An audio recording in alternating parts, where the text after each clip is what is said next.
महोदय, आपल्या या सहकारी संस्थेचा मागील वर्षाचा अहवाल आणि या वर्षातील जमा खर्च यांचा आढावा या पत्रासोबत जोडला आहे।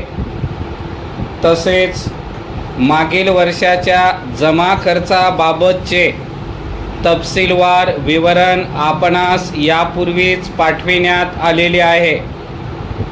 ते आपण वाचलेच असेल असे मी गृहीत धरतो आणि आजच्या सभेपुढील विषयाकडे वळतो। परिच्छेद आपल्या संस्थेचा प्रगती अहवाल व जमा खर्चाचा तपशील याविषयी मला प्रामुख्याने एका गोष्टीचा उल्लेख करावासा वाटतो। ती गोष्ट म्हणजे आपल्या सहकारी संस्थेची गेल्या 5 वर्षातील प्रगती। आपल्या सर्वांच्या सहकार्याने आपल्याला जे यश लाभले आहे ते लहान म्हणता येणार नाही। आपले काम चांगले झाले असे आपणच म्हणणे बरे नाही, परंतु आपल्या कामाबद्दल जो सरकार दप्तरी उल्लेख झालेला आढळतो त्यामुळे समाधान होते। आपण आपली सहकारी संस्था सुरू केली आहे।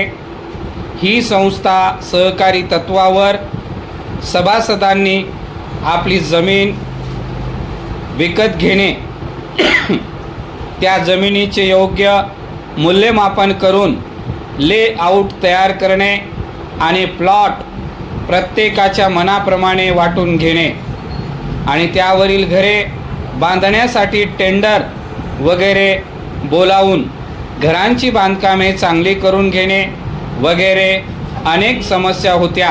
परिच्छेद आज पावेतो आपण 410 घरे बांधून पूर्ण केलेली आहेत आणि ती आपल्यापैकी संबंधित सभासदांना दिलेली असून त्यांचा ताबाही त्यांना दिलेला आहे।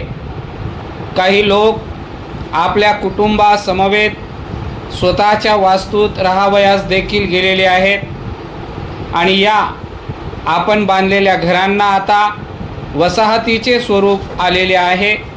ही एक आनंदाची गोष्ट आहे। या वर्षात एक योजना हाती घेतली आहे आणि त्या योजनेद्वारे वसाहतीतील दुकानांची योजना, रस्ते बांधणी योजना आणि सांडपाण्याची व नलिका कूपांची योजना राबविण्याचा विचार आहे।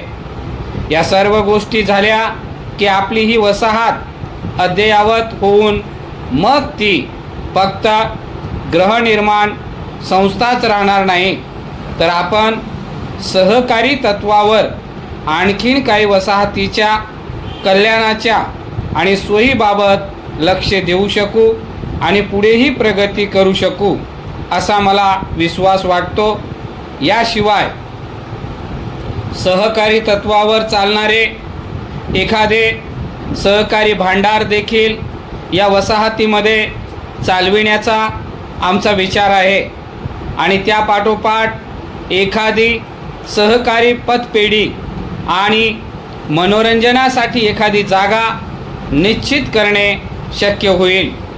परंतु या सगळ्या गोष्टी करीत असताना सभासदांची काम करण्याची तयारी आणि मदत अपेक्षित आहे, ते सांगणे नको।